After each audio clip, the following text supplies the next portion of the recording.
আছে কি নেশা আমার মনে মন বলতে চায় তোমাকে কি নেশা আমার মনে মন বলতে চায়। হ্যালো বন্ধুরা, গুড মর্নিং। কেমন আছো সবাই? আশা করি ভালো আছো, আর আমিও খুব ভালো আছি। আমার নতুন একটা ব্লগে তোমাদেরকে জানাই অনেক স্বাগত। তো তার আগে প্রথমে জানাই হ্যাপি নিউ ইয়ার সবাইকে, আমার সকল ফ্রেন্ডসদের দিকে। আজকের দিনটা তোমরা খুব মজা করে কাটাও, আর সারা বছরটাই যেন তোমাদের খুব ভালো কাটুক। হাঁপিয়ে গেছি একটু করে কথা বলছি। মাঝে প্রায় 11টার মতো, আর আজকের ব্লগটা আমি এখন থেকেই শুরু করছি। সকালে সমস্ত কাজ হয়ে গেছে, আর এখন আমি আছি ছাদে। কালকে যেহেতু ফিস্টি হয়েছিল তার জন্য প্যান্ডেল করা হয়েছিল, এখনো পর্যন্ত কিন্তু খোলা হয়নি, তাই জন্যই কিন্তু এইরকম দেখাচ্ছে। এই যে তো সমস্ত কাজ হয়ে গেছে, রান্নার জোগাড়ও হয়ে গেছে, এবার গিয়ে খালি জাস্ট রান্নাটা বসাবো। আর আজকে কিন্তু সকাল সকাল স্নান করে নিয়েছি। আজকে শুধু নয়, আমি কিন্তু বেশ কয়েকদিন ধরে সকাল সকাল স্নান করে নিয়েছি, তার জন্যই হয়তো কিন্তু আমার ঠান্ডাটা মনে হয় লাগছে, তো জানি না কেন। তো চলো, আজকে আমি সারাদিন কি করি, আমার কিভাবে কাটে সেটা তোমাদের সঙ্গে শেয়ার করব। আর তোমাদেরও কেমন কাটবে আজকের দিনটা, সেটাও কিন্তু কমেন্ট করে অবশ্যই জানিয়ে। তো চলো, আই হোপ আজকের ভিডিওটা দেখতে তোমাদের খুব ভালো লাগবে।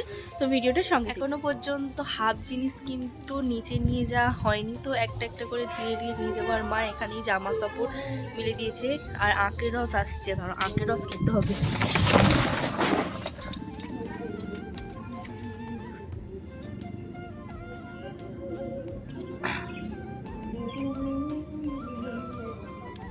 দাঁড়াবে।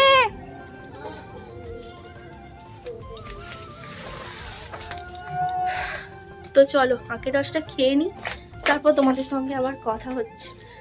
নিচে আখের রস এসেছিল, তো ওই জন্য নিচে চলে গিয়েছিলাম। এখন আবার যাচ্ছি ছাদে। ছাদে কিছু জামা কাপড় আছে, স্নান করে কিন্তু এখনো জামা কাপড় মিলিনি, জামা কাপড়গুলো মিলবো। তো চলো আখের রসটাকে খেয়ে নিই।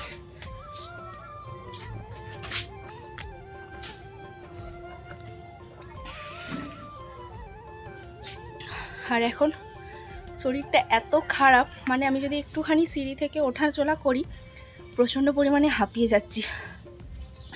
তো এই জন্য আমাকে ডক্টর দেখাতে হবে। আর বর্মশায়ও কিন্তু 3 তারিখে চলে যাবে, তার আগেই ভাবছি আজকে নালে কালকে একবার ডক্টরটা দেখিয়ে নেব।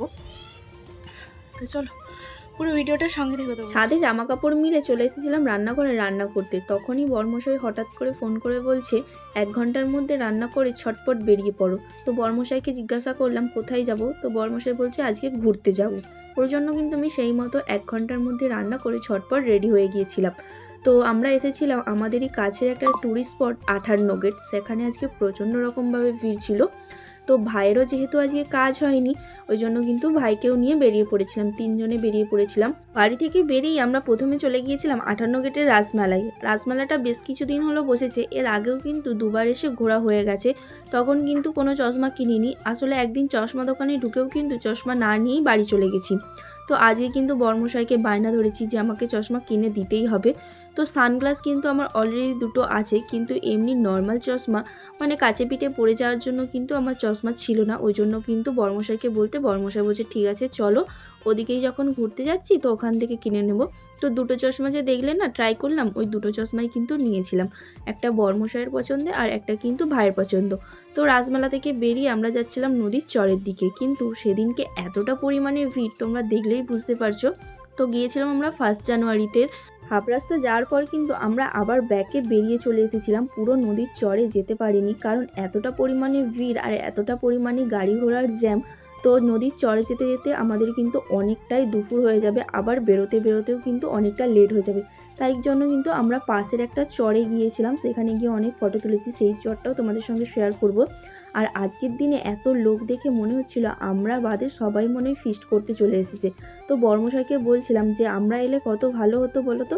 তো বর্মশাই বলছিল হ্যাঁ আমরা তো আসবো আবার নেক্সট ইয়ার। এই নিয়ে কিন্তু আমার সঙ্গে বর্মশাইয়ের কথা কাটাকাটিও হয়ে গেছে। বর্মশাইকে বলছিলাম সবাই পিকনিক করতে চলে আসছে আর আমরা খালি নেক্সট ইয়ার করছি।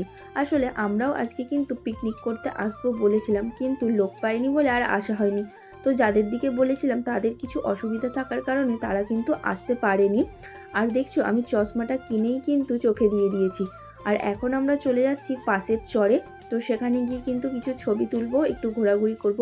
শুধু কিন্তু এই চরে নয়, ওই দিকের চরেও কিন্তু ভালোই ভিড় হয়েছিল। তো ওই দিকের চরে তেমন ভিড় হয়নি, তবু মাঝামাঝি হয়েছিল। তারপর কিন্তু চলে এসেছিলাম আমাদের পাশের চরে, আর আমরা কিন্তু অনেকটাই নিচে নেমে এসেছিলাম, কারণ আমরা একটু ছবি তুলবো বলে। আর যে ওই দেখছো, ওইখানে কিন্তু ওপরে বর্মশাই আর ভাই কিন্তু উঠে গেছে, আর আমি একটু ভিডিও করে নিচ্ছিলাম। এখন কিন্তু আমাদের ছবি টবি তোলা সব হয়ে গেছে। খানিকক্ষণ দাঁড়িয়ে থাকার পর কিন্তু এবার বাড়ি যাব। আর এখানেও কিন্তু হাফ রাস্তায় এসে যেতে পারিনি, কারণ এই দিকের বাঁধটা ভেঙে গেছে, তাই জন্য কিন্তু ওই পাশে ঝাউবন আছে, তো ওখানেও যেতে পারলাম না। এখানেই ছবি কটা তুলে তো ভাই পোজ দিচ্ছিল, ভাবছিল ক্যামেরা মানে ছবি তুলছি, ওই জন্য কিন্তু ও পোজ দিচ্ছিল।